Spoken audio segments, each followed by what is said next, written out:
Hanaina orasa, la aima iore bins, iram di ira yawete irga yie ira enem eg ailista mi aka.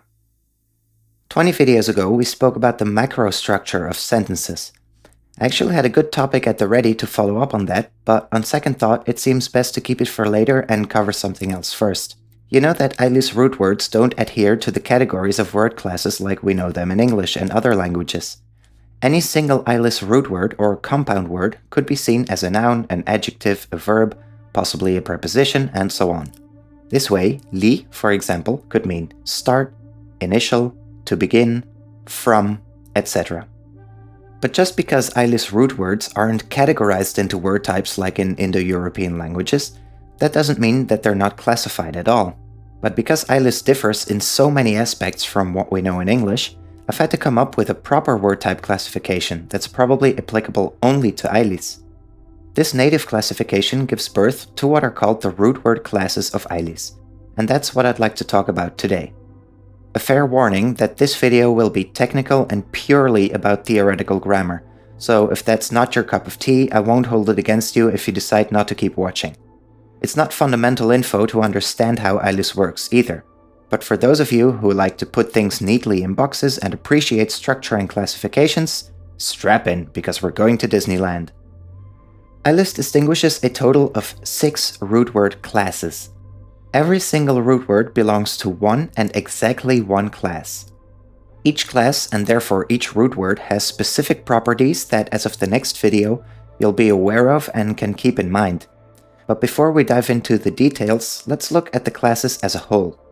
The 6 root word classes of AILIS can be grouped into 2 groups of 3. Classes 1, 2, and 3 contain lexemes. Lexemes are words that have a meaning. They refer to real-life things. Lexemic root words therefore add content to AILIS words and sentences. They are purely semantic in nature. Classes 4, 5, and 6, on the other hand, are what I call structuralizers or markers.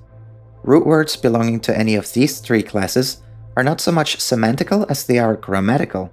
They have functional properties for word building and the syntax, rather than signifying real-life things.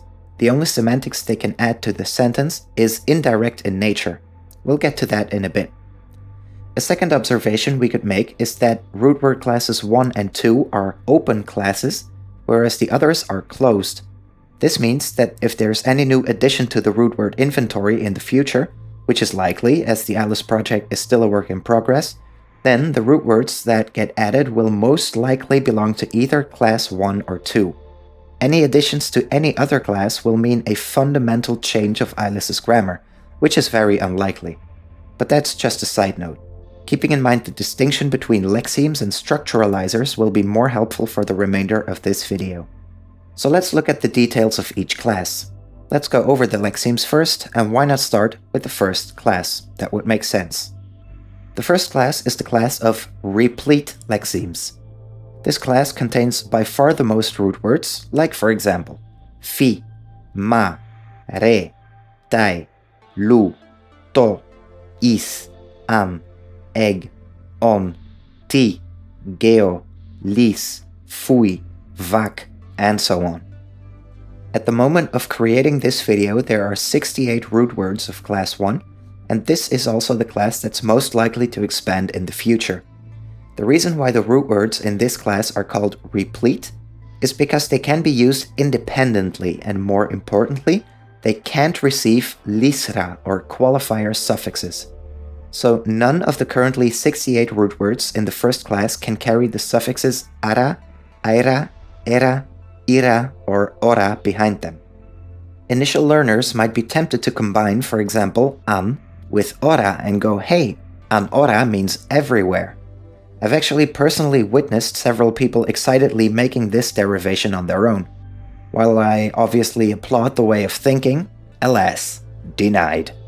An is a class 1 root word, and therefore the combination an ora is invalid. So class 1 root words are the biggest group of root words. They're used independently, carry a semantic value, and are considered to be the most ordinary root words. As a bonus, I can let you know that class 1 is the only class that can have 3 letter root words in it.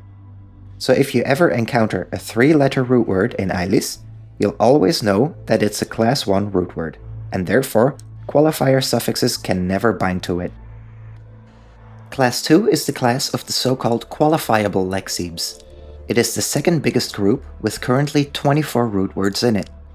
Class 2 root words are called qualifiable because, well, what's in a name? They can receive qualifier suffixes or lis-ra. Any word in this class is likely to be followed by one of these 5 particles. What sets qualifiable root words apart semantically from the replete ones of class 1 is that the qualifiable root words always have meanings that can be interpreted to be spanning a linear continuum, ranging from one side to the other. Both of these sides are usually either opposites and/or incremental intensifications of one another. Examples include na, which ranges from terrible to perfect, dai, which ranges from pitch black to blindingly bright, or ub, which ranges from powerless to almighty. Other examples of root words in this class are di, zu, da, and ue. Now, some of these words do have somewhat of a special behavior, such as, for example, da, which we talked about in video 6, or ue, where the qualifiers refer to generations. But these exceptions don't exclude them from belonging to this class. After all, they can be complemented with qualifier suffixes, and therefore belong to class 2 because of that mere fact. So, if in an ILIS text you ever spot a qualifier, then you'll know from now on that the root word that is attached to it belongs to class 2. Class 3 is the class of the so-called unrealized lexemes. The elements in this class are the number concepts, or liska, and as you know, there are 10 of them. The term unrealized refers to the fact that the liska in themselves don't really do or mean much. They need to be accompanied by another root word in order to become fully realized, or in other words, make sense. If you take the liska I, for example, and combine it with different root words, although it always refers to the number 1 in some form or fashion, you see that what I turns out to mean exactly varies a lot. But the presence of the liska does explain how the number 1 could be related to the color red, or the head of a body, for example. Semantically, you could say that the liska fuse their meaning with another root word. The root word incorporates or absorbs the meaning of the liska into its own meaning. There is another quite obvious reason why the liska get their own root word class, and this reason is that they're written with proper symbols rather than with regular letters of the alphabet. For this reason, the liska aren't considered to be ordinary root words either. That covers the first 3 classes, the lexemes. If we compare these 3 classes directly, we can filter out a distinctive feature, which is dependency. Replete lexemes are semantically independent. They can appear by themselves without requiring any other root words in their vicinity. Qualifiable lexemes are ambivalent. They can be either independent, like replete lexemes, but they can also be supplemented with qualifier suffixes. Third-class root words are not independent. They need to be supplemented with another root word in order to substantiate their full meaning. The remaining root word classes are those of the structuralizers. Let's continue with class 4. This class contains what is called the function markers. This is a very small class that contains only 4 root words. These root words are ha, la, ia, and ir. The function markers have a grammatical meaning, and more specifically, they operate on the syntactical level. They add one of 4 roles or grammatical cases to a word. If you've seen previous videos in this series, you'll know that these are topic, agent, patient, and modifier. Class 5 root words are called partition markers. As of date, this class contains 8 root words. These are the characteristic and referent marker, which we discussed in video 13, the activity, passivity, origin, and target marker, which we discussed in video 19, and the question and exclamation markers, which we discussed in video 17.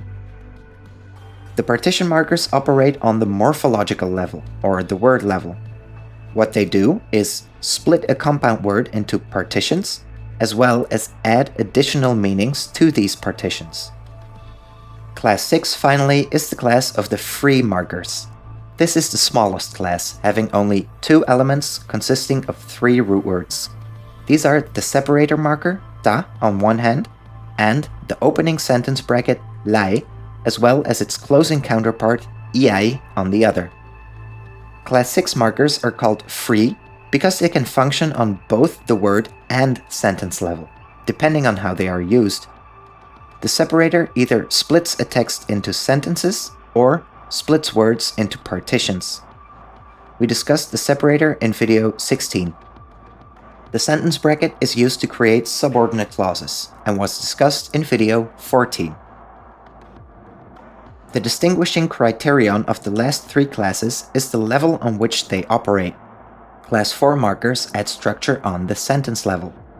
Class 5 markers add structure on the word level. And Class 6 markers can add structure on either the word or sentence level. And there you have it. No word types like nouns, verbs, adjectives, or prepositions, but 6 native categories by which root words in ILIS can be divided. Now, there is more to the root word classes. In this video, we've only talked about the definition of each root word class with its characteristic features. However, there is also another aspect to each root word class, and that aspect is hierarchy. Each of the root word classes has a different relation to / behavior in the step ladder that was discussed in video 15. But I feel like the topic of hierarchy with respect to the root word classes would be a splendid topic for video number 35, which would be 20 videos after having introduced you to the stepladder principle. Let's call it a day. As always, thank you for watching, and I hope to see you again soon. Cheerio!